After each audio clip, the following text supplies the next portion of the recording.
Well, I would like to thank AETN for hosting this debate and for including all the candidates. Anyone who saw the Senate debate before me realizes how important it is to how everyone involved. There have been other debates with the Senate candidates where John Gray and the independent candidate haven't been invited, and I think if you watch that, you'll see how important it is to our democracy that all candidates are invited to all debates, because it's absolutely essential. And I thank AETN and the University of Central Arkansas and anyone else who was involved in the decision to make sure that everyone was included in this debate.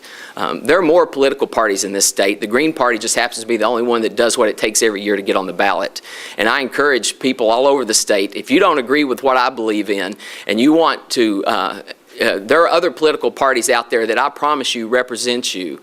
And so find those parties and tell your state legislators that you want to make it easier for Arkansas to have more political parties and have more voices heard, because it's essential to our democracy that we have an exchange of ideas and that we allow people to speak their voice and that they allow to have political parties. Our current system is you have everybody running to the middle because you have the Democrat and the Republican. We have a two-party system, and they all fight for the center.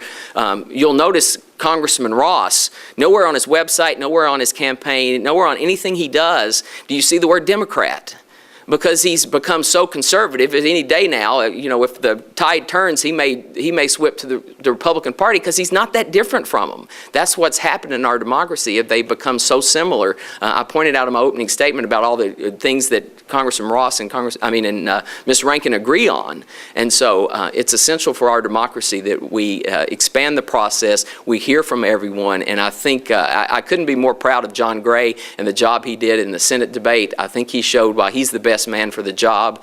Jim Lindell is an accomplished man. He is someone that's well respected in this state, and he's someone that deserves serious consideration for your vote for governor. And so I just want to thank AETN for allowing us to be here. Mr. Drake, you ran in 2008 against Mike Ross. Right. Got about 14% of the voters. That's right. What are you doing differently this time around? Is it the same strategy? How much money do you spend? No different strategy, because I'm not a professional politician. I would gladly serve this job, but I'm not a professional politician. And more importantly, this is a building exercise. The Green Party and a third-party candidate is never going to have the money to compete with the Democrats and the Republicans yet. Ms. Rankin, if you look at OpenSecrets.org and look at her campaign fundraising, Mike Ross has 10 times more money than her. He's raised 10 times more money than her. In the next month, you're going to be inundated with Mike Ross. He's going to be on the television. He's going to be in the newspaper. And until third parties can get the point to the public that there are other people to consider, that you don't just listen to the television commercials, you don't just listen to the radio ads, you don't just look at the signs that litter your neighborhoods, you consider what people believe in and what they're willing to do for you, then someone like me is going to have little to no chance of actually being elected. But you have to start somewhere. You have to stand up for what you believe in, and you have to run. I'm a father, I'm a full-time attorney, I'm a baseball coach, I'm on a number of local boards.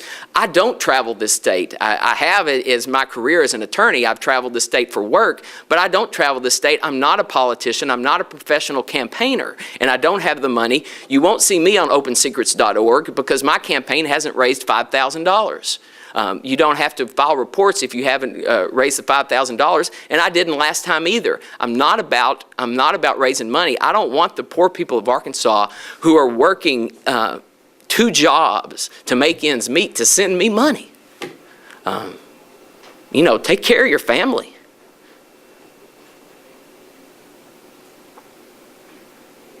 So how do you think the debate went? My first debate of any kind at any stage. I'm an attorney and I talk for a living, and so I've always got something to say, but it was my first time on television, first time debating, and so I was terrified. But I thought it wasn't a train wreck, and so I was proud of it. There were a number of times that I misspoke or I stuttered.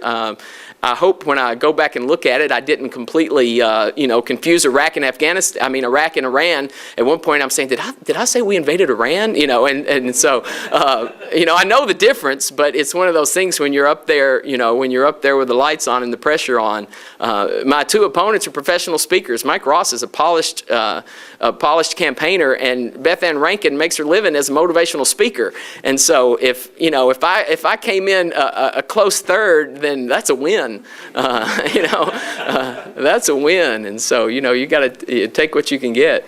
I think you had a question, sir. You said that healthcare is a right. If our economy continues to nosedive, it's a very expensive right. Well, you prioritize things. Most of the nations in the world have health care. The tons of money to be saved in health care is getting the insurance companies out of it. If you take out the 30% that we waste on insurance executive salaries and profits for the insurance companies, you can provide better health care. You can provide the same amount of compensation, but also by pooling our resources, we can drive down the costs of health care. The way it is now, we have insurance companies who, have their monopolies, and we have to pay their profits. Get them out, and there's probably going to be money left over to return to the hardworking American people to help ends meet.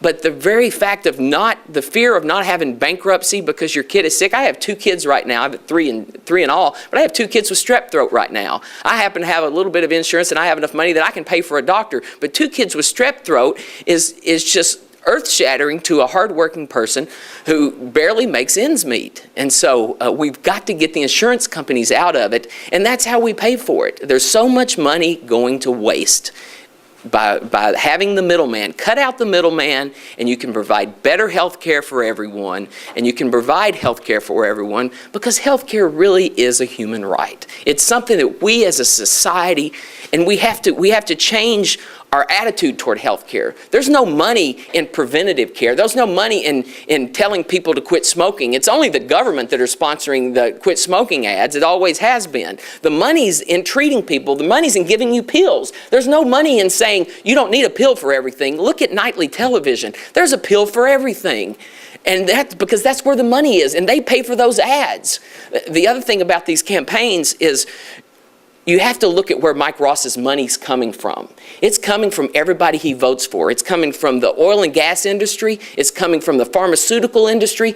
It's coming from those that are profiting most from his votes. It's not coming from the average people, at least not in the massive amounts that he's getting. And I don't know if it's a chicken and egg. I don't know if he's voting for them because they're paying him, or they're paying him because he's voting for them, but it's happening. He's not voting for the American people. He's not protecting us. He's voting for tax cuts on the rich. People are doing well. Even the Morgan Stanley people and all the Wall Street executives, they're back getting their $1 million bonuses, and he's wanting to cut their taxes. What have they done in this economy to deserve their taxes cut? What have they done? Just the opposite. They created a lot of this mess that put a lot of us out of jobs. They're the ones who should be paying more. We should be paying extra taxes just because they work for one of those companies that screwed up our economy. We've got to get our priorities in order, and there's nothing to explain why someone like Congressman Ross doesn't have his priorities in order unless you look at where the money comes from. That's the only way to explain it. We have about 2 minutes if there's one last question. Anybody else last one? What do you think of the Federal Reserve? Well, we have to trust our economists. We have to have a monetary policy. We can't just let everything be free market. And so I think the Federal Reserve has a role, but I think we have to monitor it like we monitor everything else. So much of the Republican policy is deregulation this, deregulation that. Well, look where it always gets us. Look where it got us with the savings and loans. Look where it got us with Wall Street. Every time we deregulate something is when the greedy people get in there and they write the laws to support themselves, and they take advantage of things. Government has to protect the people. It has to be of the people, by the people, for the people.